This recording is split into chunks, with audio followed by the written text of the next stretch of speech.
अच्छी शिक्षा देने वाला, अच्छा इंसान बनाने वाला पुनरुत्थान कार्यक्रम में आप सभी का हार्दिक स्वागत है, अभिनंदन है, सत्कार है। पुनरुत्थान का अर्थ होता है पुनर्जागरण, अवनति से उन्नति की ओर बढ़ना। इस कार्यक्रम के अंदर प्रतिदिन नए नए विषयों के साथ हम प्रवेश करते हैं और ऐसे विषय के बारे में चर्चा की जाती है जो भारतीय संस्कृति की जानकारी करवाई जाती है। हमें अच्छे अच्छे तरह के गुण बताए जाते हैं, अच्छे अच्छे तरह के संस्कार दिए जाते हैं।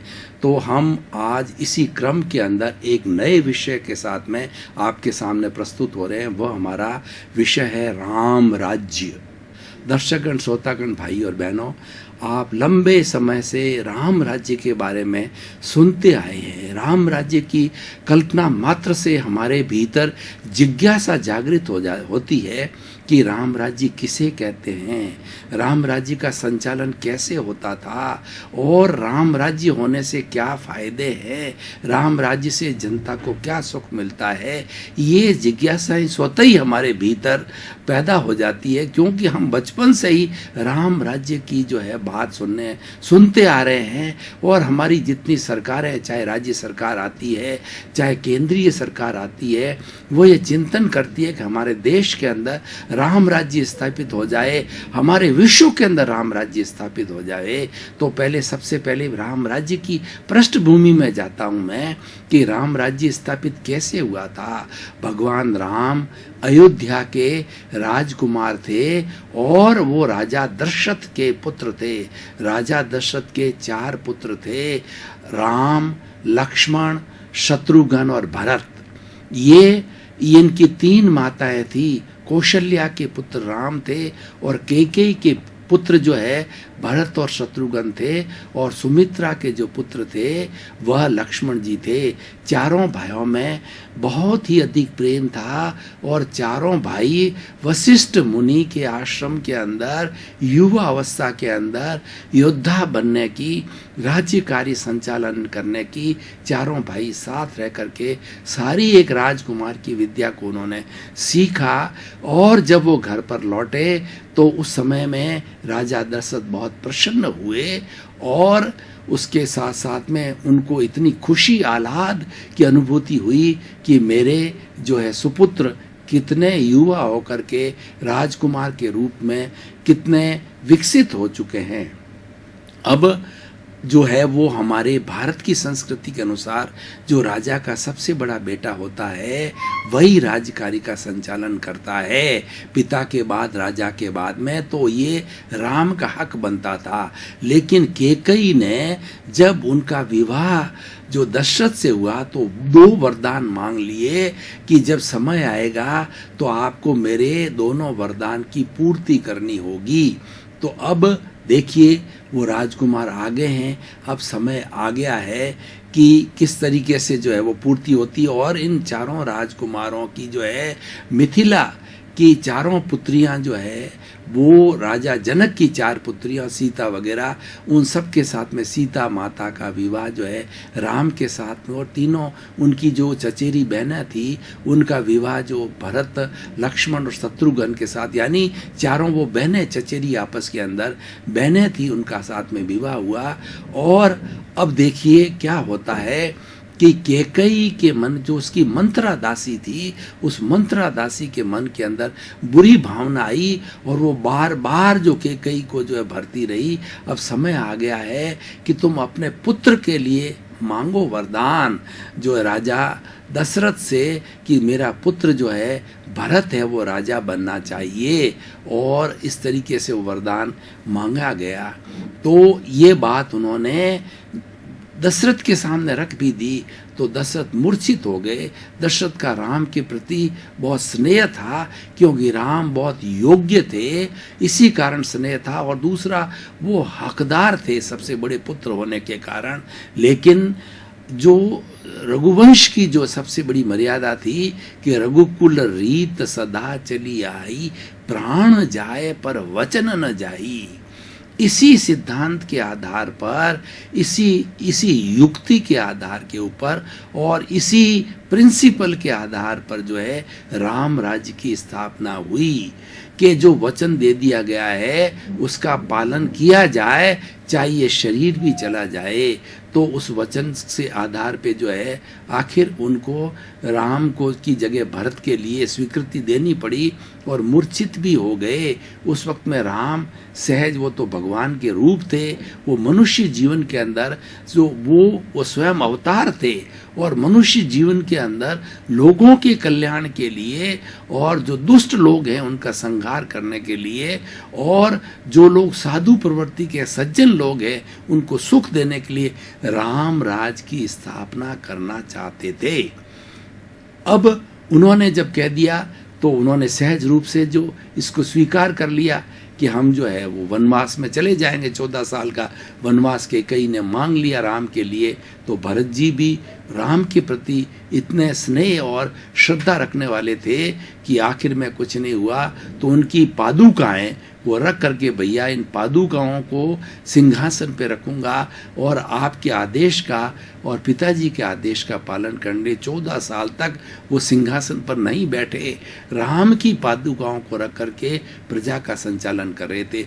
अब भाई और बहनों, ये पूरी रामायण लंबी है, लेकिन मैं राम राज्य के संदर्भ में आपको पृष्ठभूमि में ले गया था कि इस तरीके से राम राज्य का जो मुख्य उद्देश्य था कि रघुकुल रीत सदा चली आई, प्राण जाए पर वचन न जाई। यानी प्रजा को मुख्य माना गया था, प्रजा मुख्य थी और राजा अपने आप को उसको सेवक मानता था। अगर प्रजा को थोड़ा भी दुख दर्द होता था तो राजा अपने सुख सुविधा को छोड़ करके प्रजा के दुख को दूर करने के अंदर लग जाता था। और राम राज की सबसे बड़ी विशेषता ये थी कि सभी लोग बड़े नैतिकता के साथ में, आनंद के साथ के अंदर, अयोध्या के अंदर अपना जीवन का निर्वाह करते थे। किसी को कोई अभाव नहीं था, किसी को कोई तकलीफ नहीं था और सरकार की तरफ से पूरी सुविधाएं दी जाती थी और किसी को कोई परेशान नहीं किया जाता था। इसके अलावा भी न्याय इतना सक्षम था राम राज्य का, अयोध्या का, राम के समय का, कि वहाँ पर जो दुष्ट लोग थे उनका संहार किया जाता था, उनको पनिशमेंट दिया जाता था। और रघुकुल रीत सदा चली आई, प्राण जाए पर वचन न जाई। इसको पूरा करने के लिए राम को 14 साल का वनवास जो है वो भुगतना पड़ा। और जब सीता माता वो उनके रावण के चुंगल से उनको जो है मुक्त करके वापस घर लाए तो एक धोबी ने अनायासी अपनी धोबन को जो है घर से बाहर निकाल दिया कि मैं राम के जैसा नहीं हूँ कि 14 वर्ष तक रावण के घर रही हुई सीता को स्वीकार कर लिया। तो सीता माता को अग्नि परीक्षा देनी पड़ी। वो तो स्वयं एक माता का रूप था, वो अवतारी थी और अग्नि परीक्षा के अंदर सफल हुई।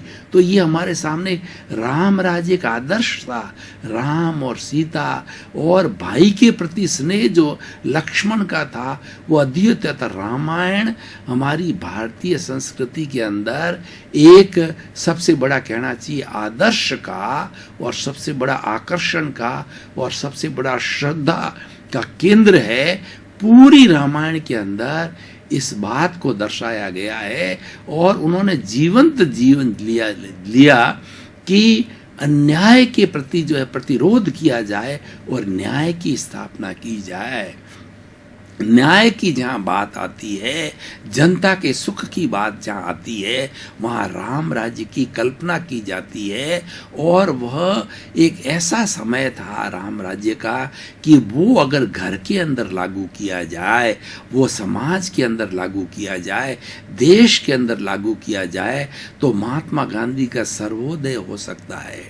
महात्मा गांधी ने सिद्धांत दिया, महात्मा गांधी ने सत्याग्रह के माध्यम से देश को आज़ाद किया और उन्होंने मजबूर कर दिया अंग्रेजों को 2 साल की गुलामी के बाद के अंदर अहिंसा पर रह करके बिना कोई हिंसा किए उन्होंने ये उनको मजबूर कर दिया देश को छोड़ने के लिए, और वो छोड़ भी गए। और 15 अगस्त 1947 को देश आज़ाद हुआ तो महात्मा गांधी ने आज़ादी सत्याग्रह से की, लेकिन हमारी जनता सुखी कैसे हो, रामराज की कल्पना उनके दिमाग में भी थी। उस रामराज की कल्पना के लिए उन्होंने सर्वोदय का दिया, उन्होंने हिंद स्वराज दिया, और उन्होंने कुटीर उद्योग दिया, उन्होंने प्रकृति के करीब रहने की बात, और दूसरा क्या है कि सबसे सादगीपूर्ण जीवन हो, simple living and high thinking का सिद्धांत दिया कि मनुष्य का जीवन बहुत ही सादगीपूर्ण होना चाहिए, और रोटी, कपड़ा, मकान, शिक्षा, चिकित्सा वो हर भारत के नागरिक को मिलनी चाहिए, जिसकी संविधान के अंदर पूरी धारा जोड़ी गई कि हर प्राणी को शुद्ध हवा, शुद्ध पानी, शुद्ध भोजन, और उसको धार्मिक स्वतंत्रता, उसको अपने विचार व्यक्त करने की स्वतंत्रता दी गई। यानी कोई तरह का बंदिश हमारी भारतीय संस्कृति के अंदर नहीं है, लेकिन उसके साथ साथ में गलत कार्य को, अन्याय को यहाँ कोई स्थान नहीं है। दर्शकगण, श्रोतागण, भाई और बहनों, लंबे समय से हम गहन विषय पर गहन चर्चा कर रहे थे। अब थोड़ा तरोताजा होने के लिए ब्रेक ले रहे हैं। ब्रेक के बाद पुनः हाजिर होंगे।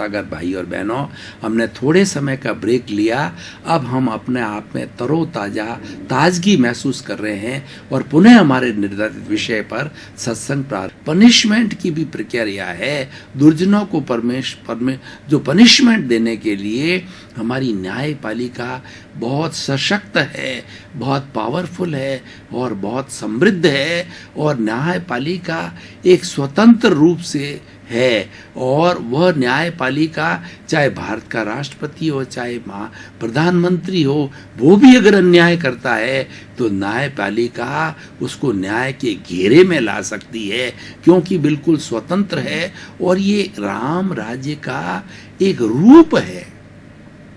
यहाँ पर सबको अपनी बात रखने की स्वतंत्रता है, लेकिन हिंसा करने की स्वतंत्रता नहीं है। किसी को प्रताड़ना देने की, किसी को दुख देने की और किसी को तिरस्कार करने की यहाँ स्वतंत्रता नहीं है। अपने विचार आप रख सकते हो, सहमति हो या न, वो बात अलग है। तो भाई और बहनों, दर्शकगण, श्रोतागण, आज हमारे वर्तमान के जो प्रधानमंत्री भाई नरेंद्र मोदी हैं, उनके दिमाग में राम राज्य की कल्पना है। वो राम राज्य के समर्थक है। वो स्वयं एक बहुत ही उच्च कंडक्ट वाला, उच्च चरित्रवान व्यक्ति है। वो योगी पुरुष है, योग का जीवन जीते हैं, और उन्होंने 12 वर्ष तक गुजरात के मुख्यमंत्री रूप में रह करके गुजरात की बहुत अच्छी सेवा की और गुजरात को एक विकास का रोल मॉडल बनाया। आज किसी को भारत के अंदर विकास को देखना है, भारत में राम राज्य को देखना है, जहाँ पर शांति है, जहाँ पर हिंसा की अवस्था नहीं, क्योंकि गुजरात भूमि सबसे पहले तो महात्मा गांधी की भूमि है, और वह भूमि है वो श्रीमद् राजचंद्र की भूमि है, बड़े बड़े महापुरुषों की भूमि है। तो वहाँ पर अहिंसा का वर्चस्व पहले था, लेकिन उसको मूर्त रूप देने के लिए, उसको राजनीतिक जो है जामा पहनाने के लिए, व्यवस्था पक्ष देने के लिए नरेंद्र भाई मोदी ने राम राज्य को अपने दिमाग में रख करके 12 वर्ष तक कोशिश की कि वो राम राज्य गुजरात में आए, और उसी उनकी योग्यता से प्रभावित होकर के उनकी पार्टी ने, हालांकि उनका अंदर बहुत विरोध हुआ, लेकिन इनके अंदर योग्यता थी, ये सक्षम हैं, इस कारण से ये भारत के प्रधानमंत्री बने। और आज हमारे देश के अंदर राम राज्य की स्थापना करना चाहते हैं और काफ़ी हद तक स्थापना की। हालांकि जो लोग स्वार्थी लोग हैं, जो बैड एलिमेंट्स हैं, जो बदमाशी करना चाहते हैं वो लोग विरोध भी कर रहे हैं अंदर ही अंदर, लेकिन नरेंद्र भाई मोदी इतने सक्षम हैं कि उस विरोध को झेलते जा रहे हैं और उस राम राज्य की तस्वीर को भारत के अंदर जब राजा राम ने स्थापित किया था उसी चीज को यहाँ लागू करने के साथ साथ के अंदर विश्व को भी वो बता रहे हैं। विश्व ने हमारे भारत को धर्म गुरु देश माना है, विश्व ने भारत को सोने की चिड़िया माना है। विश्व गुरुता और सोने की चिड़िया ये भी रामराज से आई। राजा राम का राज अयोध्या के अंदर था, उस वक्त के अंदर अयोध्या सोने की चिड़िया थी और अयोध्या के अंदर विश्व गुरु यानी मानववादा वसुधैव कुटुंबकम का वो आदर्श था।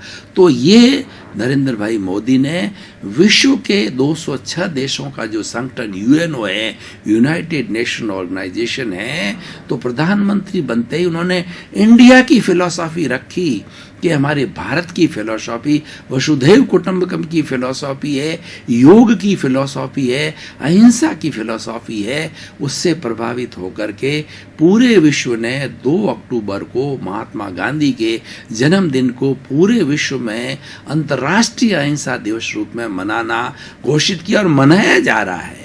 और योग से लोग हमारा भारत का जो हमारा योग भारत की कृति है और हमारे ऋषि मुनियों ने योग का जीवन जीते हो गई। उन्होंने एमांसिपेशन लिबरेशन मुक्ति को प्राप्त किया। जब विश्व के सामने नरेंद्र भाई मोदी ने उसकी वकालत की, हमारे भारत माननीय प्रधानमंत्री ने, तो विश्व ने उनकी बात को सराहा और वो एक अंतर्राष्ट्र एक पूरे विश्व को राम राज्य के रूप में सारे देश देखने लग गए। जहाँ निशस्त्रीकरण की बात हो, जिसके अंदर कोई भी देश जो है दूसरे देश की सीमाओं का हनन नहीं करे और अपने भीतर तरक्की करे और एक दूसरे के पास साथ में मित्रवत व्यवहार करे, एक दूसरे के सांस्कृतिक मूल्य, आर्थिक मूल्य और उसके साथ साथ में व्यावसायिक मूल्य है, उनकी तरक्की के लिए MOU किए जाए और उसके पैक्ट किए जाए और ये लागू हुए।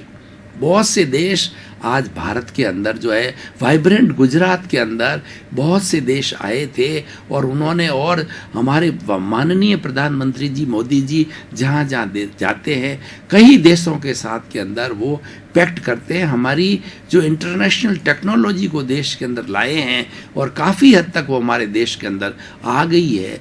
तो भारत का हर जवान 125 करोड़ लोग आज भारत में राम राज की अनुभूति करने लग गए। अब बड़ा देश है, कई तरह के मत है, कई तरह के मतांतर है, कई बोलियाँ बोली जाती है, कई तरह की यहाँ जातियाँ हैं, कई तरह के धर्म हैं।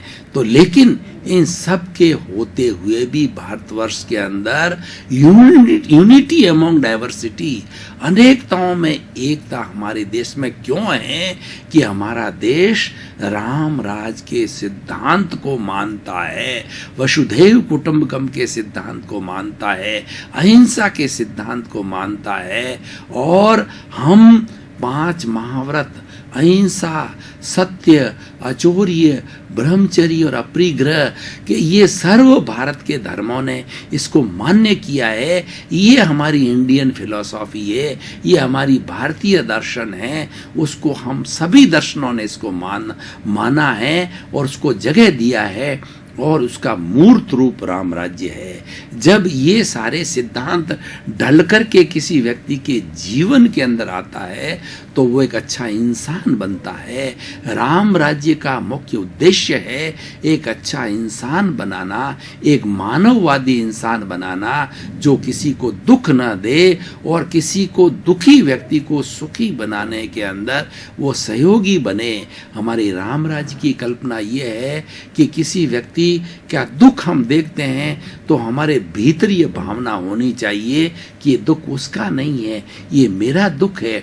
उस दुख को दूर करने के लिए हम तन से, मन से, धन से, उसका जो जो साधन हमारे पास में है, चाहे जाकर के तन से, शरीर से उसकी हम सेवा करें ताकि कि उसका दुख दूर हो। और हम धनी व्यक्ति हैं तो धन के माध्यम से जो है उसके दुख को दूर करें।